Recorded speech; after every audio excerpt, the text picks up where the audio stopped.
di sorga, Bapa yang empunya hidup kami. Hari ini kami kelompok pelayanan 2 datang memuji, membesarkan akan nama Tuhan. Terlebih lagi Bapa, sebentar kami akan mendengarkan firman-Mu. Kuasai kami semua dengan kuat kuasa Roh Kudus-Mu, sehingga apa yang kami dengar tidak berlalu begitu saja, tetapi dapat kami praktikkan di dalam kehidupan kami.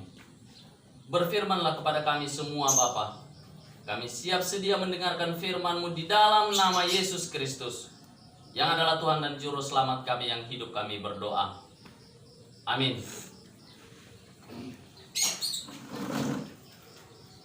Kita buka Alkitab kita yang diambil dari Yesaya 53. Yesaya 53 ayat 3 sampai dengan ayatnya yang kelima. Ada 2 bacaan kita sebentar. Yesaya 53 ayat 3 sampai dengan ayatnya yang kelima.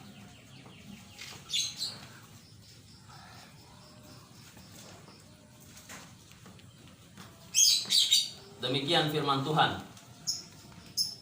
Dia dihina dan dihindari orang, seorang yang penuh kesengsaraan dan yang biasa menderita kesakitan. Ia sangat dihina sehingga orang menutup mukanya terhadap dia, dan bagi kita pun dia tidak masuk hitungan. Tetapi sesungguhnya penyakit kitalah yang ditanggungnya, dan kesengsaraan kita yang dipikulnya. Padahal kita mengira dia kena tulah, dipukul dan ditindas Allah, tetapi dia tertikam oleh karena pemberontakan kita. Dia diremukkan oleh karena kejahatan kita. Ganjaran yang mendatangkan keselamatan bagi kita ditimpakan kepadanya, dan oleh bilur-bilurnya kita menjadi sembuh. Pembacaan yang kedua terdapat di Perjanjian Baru, 1 Petrus 2 ayat 18 sampai dengan ayatnya yang ke-25.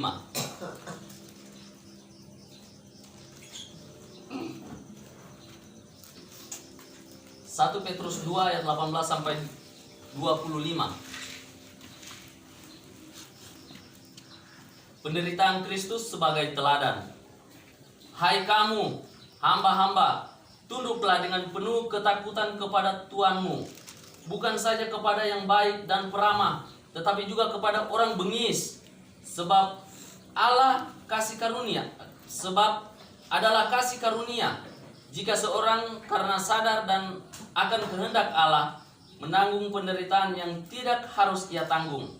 Sebab dapatkah disebut pujian jika kamu menderita pukulan karena kamu berbuat dosa?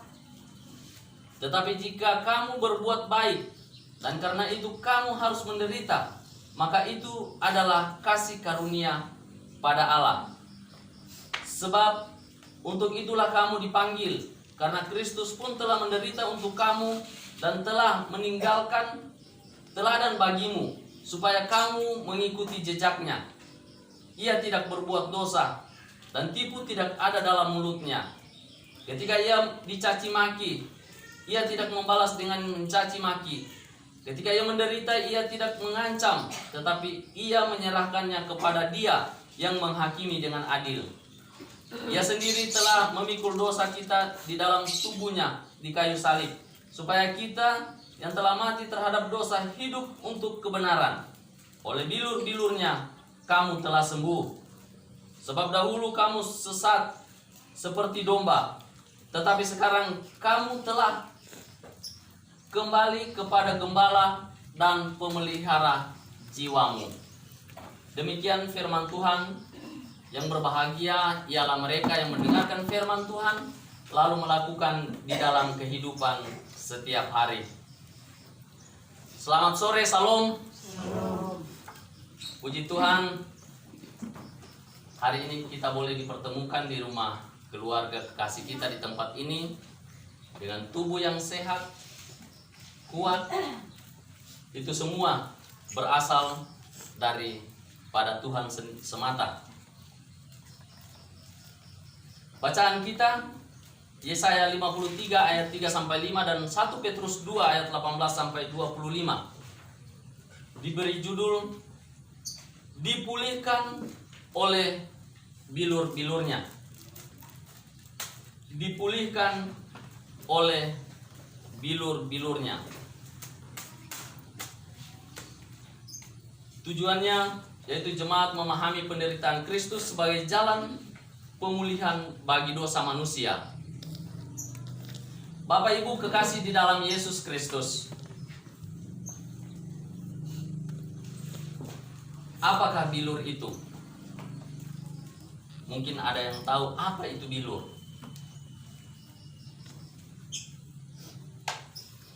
Menurut Kamus Besar Bahasa Indonesia, bilur adalah luka panjang pada kulit karena kena cambuk. Luka itu mengeluarkan darah dan rasanya perih, pedih, dan nyeri sekali. Luka karena cambuk itu biasanya di punggung. Dalam tradisi Romawi, orang yang berbuat salah akan dicambuk di punggungnya, dan dalam pelaksanaannya si terhukum harus membuka bajunya. Luka itu membutuhkan perawatan yang intensif agar sembuh. Orang yang terluka ini akan merasa sakit lahir batin. Artinya, bukan hanya secara fisik tetapi secara batin juga. Luka yang menimbulkan bilur hampir sama dengan luka yang kena pisau atau benda tajam lainnya. Tetapi luka karena cambuk lebih menyakitkan karena si terhukum tidak melihat orang yang mencambuknya.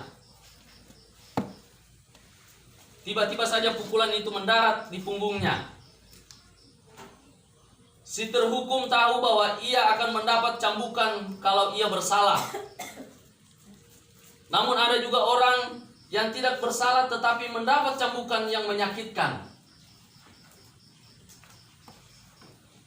Inilah yang dialami oleh hamba yang menderita seperti yang diceritakan oleh Nabi Yesaya dan juga direfleksikan oleh Rasul Paulus dalam suratnya kepada jemaat Kristen di perantauan.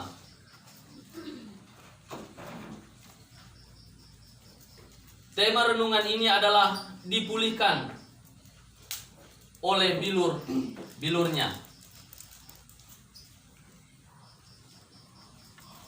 Bapak Ibu kekasih di dalam Yesus Kristus, Nabi Yesaya dalam kitabnya khusus pasal 49 sampai dengan 55 menceritakan tentang hamba Tuhan. Hamba Tuhan itu akan melaksanakan misi perdamaian. Misi itu bukanlah sesuatu yang sifat heroik, tetapi dilaksanakan dengan penuh penderitaan. Hamba Tuhan itu bukan seorang panglima yang gagah perkasa, tetapi seorang manusia biasa yang ringkih dan rapuh. Misi dari hamba Tuhan itu ialah membebaskan umat dari kuasa dosa dan bukan dari kuasa penjajah. Tugasnya ialah mengalahkan kuasa dosa yang mengakibatkan maut yang mengancam manusia. Oleh karena dia bertugas menyelamatkan manusia dari kuasa maut, maka dia tidak dimengerti oleh umatnya. Maka umatnya menyiksanya sedemikian rupa sampai dia mengalami penderitaan dan kematian. Nabi Yesaya mencatat bahwa hamba Tuhan itu dihina, dihindari orang, sengsara dan menderita kesakitan. Orang tidak mau tahu, orang tidak mau melihat dia. Dia tidak dianggap sebagai manusia. Ini semua adalah penderitaan batin yang luar biasa. Di satu pihak dia sangat tersakiti. Semua itu ditanggungnya. Semua itu dialaminya dengan tabah. Kata Yesaya, kita mengira dia kena tulah, dipukul dan ditindas Allah. Kita mengira bahwa hamba Tuhan itu mendapatkan hukuman yang setimpal dengan perbuatannya.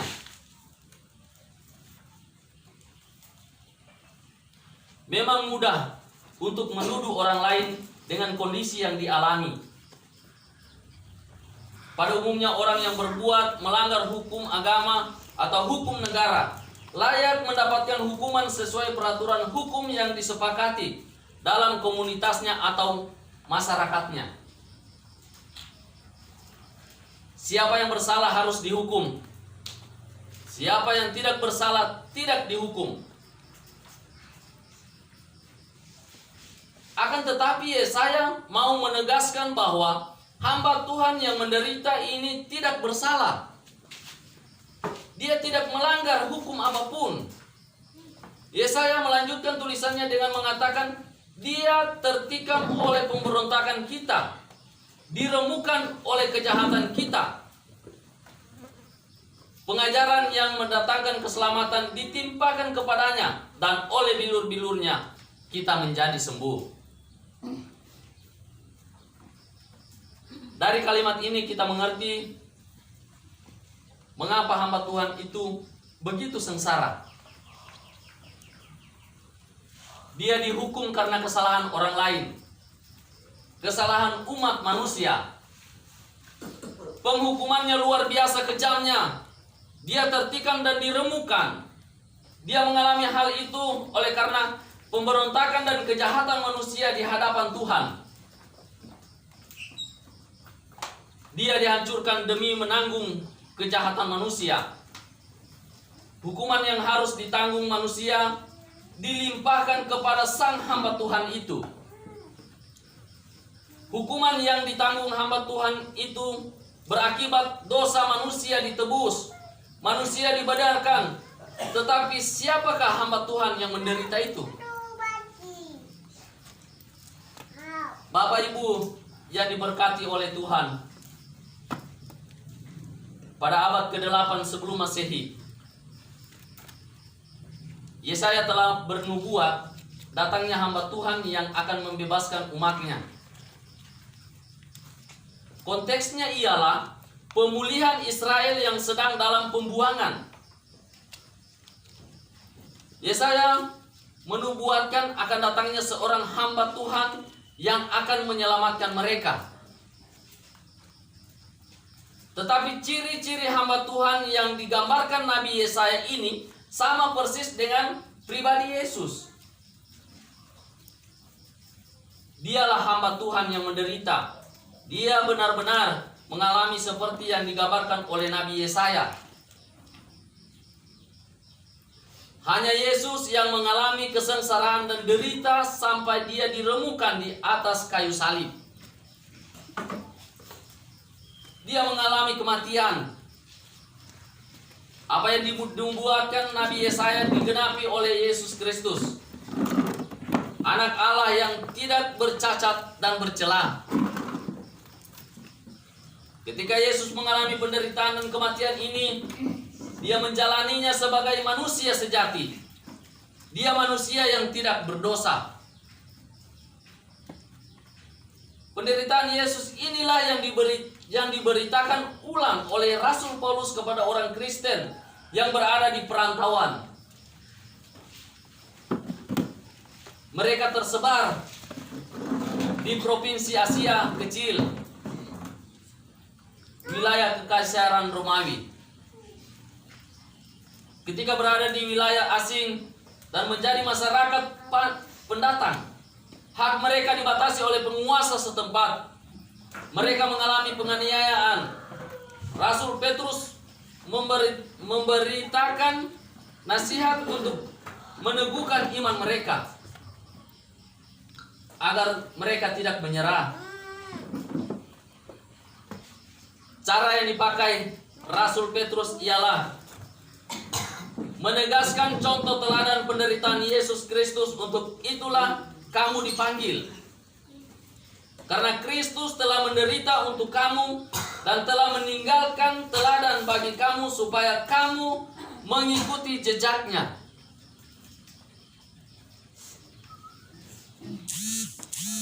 Oleh karena Kristus telah menderita, maka orang percaya pun harus bersedia akan mengalami penderitaan. Penderitaan itu tidak bisa ditolak. Menderita bagi Kristus itu disebut sebagai menderita karena kehendak Allah, atau menderita bagi Injilnya, dan juga menderita bagi kebenaran. Inti dari menderita karena kebenaran dan Injilnya adalah menderita bukan mendengar hukum. Pada zaman penginjilan Petrus, ada banyak orang Kristen dibenci, dianiaya hanya karena mereka Kristen, percaya kepada Yesus Kristus sebagai Tuhan dan Juru Selamat. Bapak Ibu yang kekasih di dalam Yesus Kristus, menderita bagi Kristus adalah juga bagian dari pendewasaan iman. Rasul Petrus menguatkan iman mereka juga dengan mengatakan bahwa menderita bersama Kristus adalah bagian dari kasih karunia. Dengan kata lain, Rasul Petrus mau menjelaskan bahwa kesediaan menderita bersama Kristus adalah bagian dari pengabdian kepadanya. Orang Kristen harus bersedia untuk mengalaminya. Apa yang jemaat alami tidak sebanding dengan apa yang Kristus alami. Dia menderita sampai mati demi menggantikan kematian manusia. Oleh bilur-bilur atau oleh bekas luka cambuk dan hinaan orang-orang, kamu telah sembuh.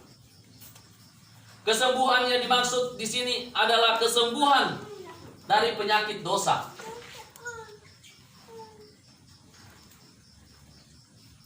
Di masa perenungan sengsara Kristus, kita diajak untuk tetap berbuat baik. Ada beberapa hal yang perlu kita perhatikan, antara lain bahwa kasih karunia Allah bagi kita sangat besar. Dia lebih dahulu bertindak mencari kita yang rusak secara mutlak di hadapan Allah. Dia mencari dengan caranya. Dia memulihkan kita dengan inisiatifnya. Dia menyembuhkan luka keberdosaan kita dengan menerima luka secara batin. Luka hamba Tuhan yang menderita itu menyembuhkan kita. Teladan penderitaannya itu menolong kita untuk bersedia juga mengalami penderitaan karena kebenaran. Bukankah banyak di antara kita mengalami penganiayaan hanya karena kita percaya kepada Kristus?